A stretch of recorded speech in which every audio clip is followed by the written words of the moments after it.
নমস্কার 24 ঘন্টায় আমি মৌপি আপনাদের সবাইকে স্বাগত জানাই। একটা চার চাকার গাড়ির মালিক হওয়ার শখ কার না থাকে বলুন, আর সেই কারণে যখন সেটা আমাদের আয়ত্তের মধ্যে এসে যায় তখন আমরা তার জন্য ছাপিয়ে পড়ি। এমনকি কোথায় গাড়িটা থাকবে, অর্থাৎ গ্যারেজ যদি হাতে না থাকে তা সত্ত্বেও আগে গাড়িটা কিনে নেওয়ার কথা ভাবি। আর এখানেই এবার কেন্দ্র নিয়ন্ত্রণ লাগু করতে চলেছে। কেন্দ্র বলছে যে আগে পার্কিং স্পেস সেটা দেখে তারপর গাড়ির রেজিস্ট্রেশন করানো হবে।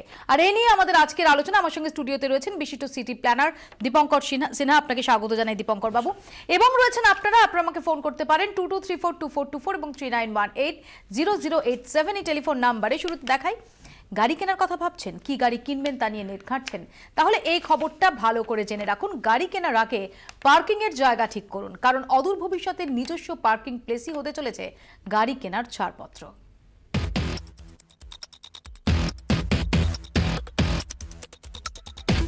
রাস্তা সীমিত, কিন্তু প্রতিদিনই গাড়ির সংখ্যা বাড়ছে লাফিয়ে লাফিয়ে।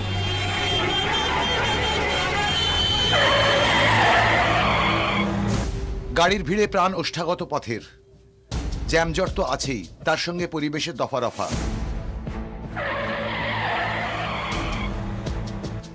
বহু গাড়ি মালিকের নিজস্ব পার্কিং এরিয়া নেই, তখন রাস্তায় হয়ে ওঠে পার্কিং প্লেস। রাস্তার ধারে সার সার গাড়ি, অবৈধ পার্কিং। অনেক জায়গায় পরিস্থিতি এমন, গাড়ির ভিড়ে পথ চলা দায়, ঘটে যায় দুর্ঘটনা। গাড়ির দখলদারিতে অবরুদ্ধ হয় পথ। ভবিষ্যৎ ভেবে উদ্বিগ্ন কেন্দ্র। দুরন্ত গতিতে বেড়ে চলা গাড়ির সংখ্যায় হ্রাস টানতে তাই কড়া বিধি আনার প্রস্তুতি, যার মোদ্দা কথা গ্যারেজ দেখাও, গাড়ি হাঁকাও। কি থাকবে নতুন গাড়ি বিধিতে? কেন্দ্রীয় নগর উন্নয়ন মন্ত্রক সূত্রের খবর, গাড়ি কেনার আগে পার্কিং এর জায়গা ঠিক করতে হবে। গাড়ির ক্রেতা পার্কিং এর জায়গা দেখাতে না পারলে নতুন গাড়ি রেজিস্ট্রেশন করানো যাবে না। আগে পছন্দসই গাড়ি কিনে ফেলা, তারপরে পার্কিং ঠিক করা। এখনো পর্যন্ত এই ট্রেন্ডই চলে আসছে। নতুন বিধি চালু হলে ছবিটা যাবে উল্টে। সেক্ষেত্রে পার্কিং প্লেসই ঠিক করে দেবে কি ধরনের গাড়ি আপনি কিনবেন, অর্থাৎ যেমন জায়গা তেমন বাহন। ভবিষ্যতে এই মর্মে বিধি আনতে চায় কেন্দ্র। ভূতল পরিবহন মন্ত্রকের সঙ্গে কথা বলেছেন কেন্দ্রীয় নগর উন্নয়ন মন্ত্রী ভেঙ্কাইয়া নাইডু। বড় বড় শহরে পার্কিং এর জায়গা ক্রমশ কমছে। পার্কিং সংকটের কারণে শহর অবরুদ্ধ হয়ে পড়ায় তারা যে উদ্বিগ্ন তা বলছে সড়ক পরিবহন মন্ত্রকও। পরিবহন বিশেষজ্ঞরা এই উদ্যোগকে স্বাগত জানালেও বাস্তবায়ন যে কঠিন তা মানছেন তারাও। প্রথমত, গাড়ির রেজিস্ট্রেশন করানোর দায়িত্বে থাকে রাজ্য পরিবহন দপ্তর। দ্বিতীয়ত, পার্কিং পরিচালনার দায়িত্বে থাকে পুরসভা। তাই কেন্দ্রের কড়া কর্মসূচিতে রাজ্য কতটা সাড়া দেবে সেটাও সমান গুরুত্বপূর্ণ। দিল্লি, মুম্বাই, কলকাতার মতো বড় শহরে গাড়ির ভিড় বিপজ্জনক হারে বাড়ছে। গাড়ি বিস্ফোরণে হ্রাস টানতে বিশেষজ্ঞরা আরও কয়েক দফা কড়া দাওয়াইয়ের সুপারিশ করেছেন, যেমন পার্কিং ফি আরও বাড়ানো, ঘিঞ্জি এলাকায় প্রাইভেট গাড়ির ব্যবহারে অতিরিক্ত লেভি আরোপ, গাড়ি কেনার মানসিকতা কমাতে কার লোনে সুদের হার বৃদ্ধি। আপাতত পার্কিংয়ে কড়াকড়ি দিয়েই গাড়ির সংখ্যায় লাগাম পড়াতে চাই সরকার। দরকার গাড়ি প্রেমীদেরও সহযোগিতা। ব্যুরো রিপোর্ট, 24 ঘন্টা। শুরুতে এক দর্শকের ফোন নিয়ে নিই। সপ্তর্ষি মিত্র আমাদের সঙ্গে টেলিফোন লাইনে রয়েছেন, বলুন প্লিজ। নমস্কার মৌপি, আপনার চ্যানেলের অনুষ্ঠানগুলো আমি খুবই ভালোবাসি। প্রথমবার সুযোগ হলো, ধন্যবাদ। আজকের যে বিষয় কি ভ্যালিড বিষয়। আমি আমার বাস্তব অভিজ্ঞতা থেকে বলছি, আমি আমার কেরিয়ারে ম্যাক্সিমাম টাইম বম্বে এবং ভারতের সমস্ত বড় শহরে কাটিয়েছি, from Delhi to Chennai, Guwahati to Gujarat. আমার বাস্তব অভিজ্ঞতা আপনাকে শেয়ার করছি। যখন আমি কলকাতায় আসি, আমি পরিষ্কার দেখি একটা খুব প্র্যাকটিক্যাল জায়গা, যে এখানে রাস্তার তুলনায় গাড়ির সংখ্যা অত্যন্ত বেশি। অনেক ধন্যবাদ আপনাকে সপ্তর্ষি বাবু। আমি একটু দীপঙ্কর বাবুর কাছে আসবো। দীপঙ্কর বাবু, আপনার কি মনে হয় যে এই যে সিদ্ধান্তের কথা ভাবছে কেন্দ্র, সেটাকে আপনি কি ওয়েলকাম করছেন? মানে কেন্দ্র যদি ভাবেন যে গ্যারেজ না দেখাতে পারলে লোকে গাড়ি কিনতে পারবে না, গাড়ি কিনতে না পারলে গাড়ির সংখ্যা কমে যাবে, আমার মনে হয়েছে যে এটাকে বাস্তবায়ন করাটা বেশ কঠিন।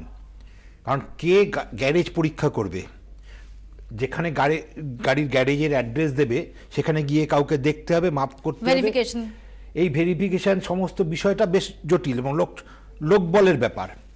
এবং আমার ধারণা যে মানে যেখানে গাড়ি কিনতে যাবেন সেখানে তাদের কোনো একটা বন্দোবস্ত থাকতে হবে বা কোথা থেকে একটা সার্টিফিকেট নিয়ে আসতে হবে।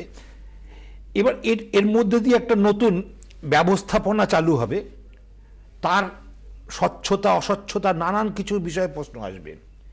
এটা একটা দিক। দ্বিতীয় দিক হচ্ছে, ধরুন কলকাতা শহরে 5 লক্ষর উপরে গাড়ি আছে, মানে প্রায় 9 জনের পিছু একটা গাড়ি। বুঝতেই পারছেন যে সবার গ্যারেজ নেই।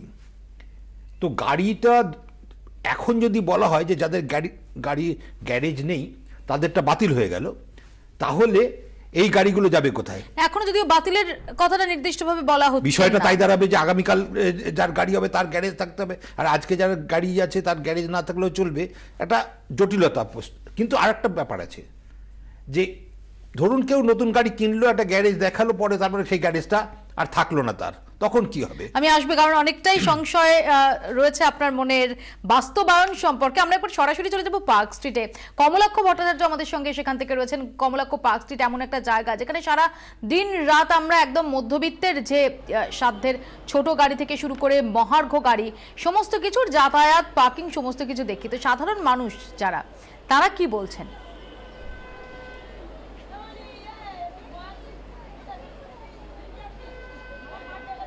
একেবারেই মৌপিয়া, আমরা সকাল থেকেও বিভিন্ন মানুষজনের সঙ্গে কথা বলেছি, কিন্তু মানুষের কাছ থেকে যে রেসপন্স পাচ্ছি কিছুটা যেন তারা কনফিউজ বিষয়টি নিয়ে।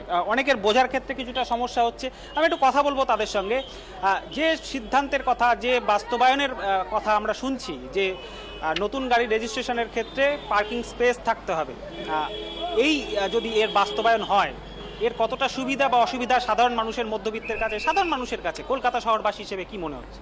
দেখুন, একটা বিষয় কিন্তু মাথায় রাখতে হবে যে আমি বেশ কিছু জায়গায় দেখেছি নিজে, যদি আমার নিজের গাড়ি নেই তবু আমি বলছি যে ধরুন দেশপ্রিয় যোধপুর পার্কের ভেতরে বা সল্টলেকের বেশ কিছু জায়গাগুলোয় দেখা যায় যে দামি গাড়ি, ফাঁকা জায়গা, ব্লকের এরিয়াগুলো, গাড়িটা কিন্তু বাড়ির ভেতরে বা কোনো গ্যারেজে নয়, বাড়ির সামনে পার্ক করা, কাভার দিয়ে রাখা আছে। হয়তো ওখানে চুরিচামারি হয় না, আলাদা প্রশ্ন, বা ওখানে অতটা ট্রাফিকের সমস্যা নেই, কিন্তু সেটা 1.5 লাখ টাকা দামের ন্যানো হোক বা 10 লাখ 20 লাখ টাকা দামের গাড়ি হোক, যখন কেউ গাড়ি কিনছেন তার বোধহয় একটা গ্যারেজ, সেটা নিজের গ্যারেজ নাই হতে পারে, অনেকেই তো রেন্টে গ্যারেজ নেন, রেন্টে গ্যারেজ নিয়ে বোধহয় সেটা করা উচিত। মানে এটা কিন্তু কোথাও, মানে আমি গাড়িটা কিনছি খানিকটা, মানে আমার গাড়ি আছে ফলে আমি যেখানে খুশি গাড়িটা রাখতে পারি, এটা লজিক হওয়াটা উচিত নয়। একেবারে। আমি আরো একজনের সঙ্গে কথা বলবো। মৌপিয়া, কি মনে হচ্ছে এই সিদ্ধান্ত, এই পরিকল্পনার বাস্তবায়নে কতটা সুবিধা হবে মানুষের, পথ চলতি মানুষের, শহরের যে অবস্থা, যানবাহনের এখন যা চাপ রয়েছে, সমস্ত কিছু ভেবে কি মনে হচ্ছে? আমি একটা জিনিস যেটা বলতে পারি, যে আমার ছোট্ট বুদ্ধিতে যেটা বলে, যখন আমি একটা শিশুকে জন্ম দেবো তখন তার জন্য আমার টোটাল রেসপন্সিবিলিটি থাকা উচিত। তা আমি সেই শিশুটাকে রাস্তায় ফেলে দিয়ে আমি বাড়িতে ঘুমালাম, আর তার আরেকজন সেই বোঝাটা বইবে।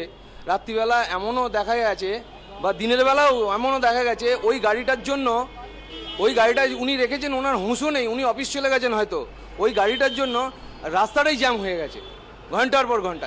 এটা আমি বলবো একে সাধুবাদ জানাবো। আমি আসবো কমলাক্ষ, আবারও তোমার কাছে। আমরা একবার দেখে নিই রাস্তার ধারে সার গাড়ি, নিয়মকে বুড়ো আঙুল দেখিয়ে পার্কিং, এটাই ছবি মহানগরের। পার্কিং এর নিয়ম মানতে আদৌ কি রাজি জনতা? ঘুরে দেখলেন আমাদের প্রতিনিধি মৌমিতা চক্রবর্তী। নিয়ম আছে, নতুন করে নিয়ম চেঞ্জ করার কথাও ভাবনা চিন্তা হচ্ছে, কিন্তু থাকলে হবে কি, অভ্যাস কি বদলেছে? हम लोग क्या करें, मालिक यदि बोलेगा यहाँ 2 मिनट रखिए हम आ रहे हैं, तो हम तो नौकरी करते हैं। আপনার গাড়িটা নো পার্কিং জোনে ছিল? এটা আমাদের বরাবরই রাখি আমরা এখানে, কিন্তু আপনি দেখুন গলিতে এক একজনের বাড়িতে 8টা 9টা করে গাড়ি। আমি তো রাস্তা রেখেছি, আপনি দেখুন মেন ফুটপাতে গাড়ি রেখেছে। বছর ধরে এখানে গাড়ি রাখছে? এখানে তো সবাই গাড়ি রাখছে এখানে। সবার কথা আমি জিজ্ঞাসা করছি না, আমি হ্যাঁ, obviously I also park my car here because my office is here. আমার অফিস এখানে, আমি পার্কিং কোথায় করব? অভ্যাস কিন্তু রয়ে গেছে একেবারে মজ্জায়, আর সেই কারণে কলকাতা শহর বা লাগোয়া অঞ্চলে শহরের রাস্তায় এভাবেই পড়ে রয়েছে দীর্ঘদিন গাড়ি, এবং ধুলোর এই আস্তরণে কিন্তু বলে দিচ্ছে যে এই গাড়ি কতদিন ধরে পড়ে রয়েছে এভাবে ফুটপাত আর রাস্তা দখল করে। 24 ঘন্টার জন্য ক্যামেরায় দীপঙ্কর দাশগুপ্তের সঙ্গে মৌমিতা চক্রবর্তী, কলকাতা। অর্থাৎ গাড়িটা আমি কিনে ফেলছি, কিন্তু গাড়িটাকে কোথায় রাখবো সেই ভাবনাটাই আমাদের অনেকের মনের মধ্যে থাকছে না, আর এই জায়গাটাকেই এবার আটকাতে চাইছে কেন্দ্র।